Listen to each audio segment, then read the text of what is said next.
हा वाढीव घरपट्टीचा जो निर्णय आहे तो प्रशासक काळामध्ये प्रशासकांनी घेतलेला निर्णय आहे, निवडून आलेल्या नगरसेवकांनी आता घेतलेला निर्णय नाही। मी ॲडव्होकेट बिल्किस शेख बुजुर्ग, नगरसेवक वार्ड क्रमांक 6।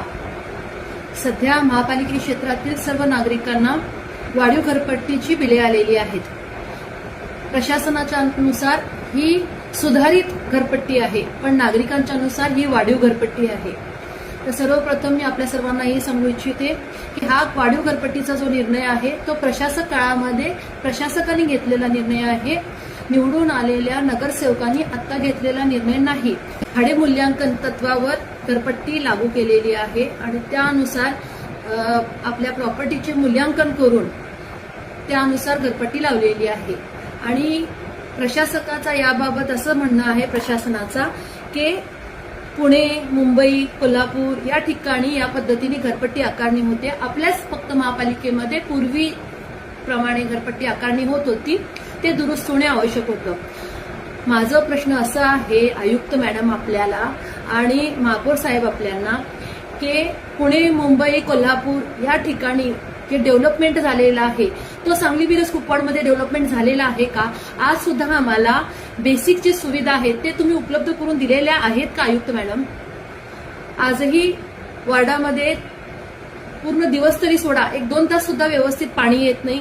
स्ट्रीट लाईट कित्येक महिने बंद आहेत। रस्त्यांची तर अवस्था सांगण्याच्या पलीकडे आहे आणि इन्फ्रास्ट्रक्चरच्या नावावर कोणतेही नवीन आपल्याकडं कामधंदे उपलब्ध नाहीत, लोकांच्याकडे कामं उपलब्ध नाही। रस्त्यावर जे लोक बसलेले असतात, ज्यांच्या हातावरचं पोट आहे त्यांना तुम्ही बसू देत नाही, काम करू देत नाही।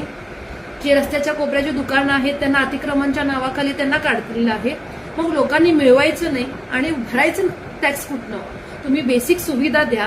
तुम्ही जर व्यवस्थित बेसिक सुविधा दिले तर लोकांना वाढीव घरपट्टीचं कोणतंही ऑब्जेक्शन नसेल, पण अशा पद्धतीनं तुम्ही जर घरपट्टी आकारणी केली तर नक्कीच लोकांचा त्याबद्दल ऑब्जेक्शन असेल आणि आम्ही लोकांच्या सोबत उभं राहू आणि ह्या वाढीव घरपट्टीला आम्ही विरोध करू।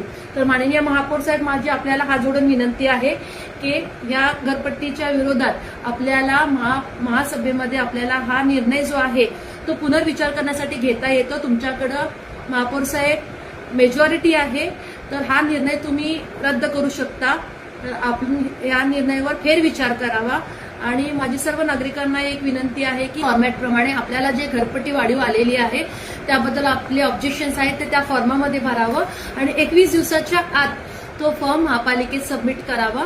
तरी सर्वांनी ऑब्जेक्शन्स नोंद करावा आणि आम्ही तुमच्या सोबत आहोत।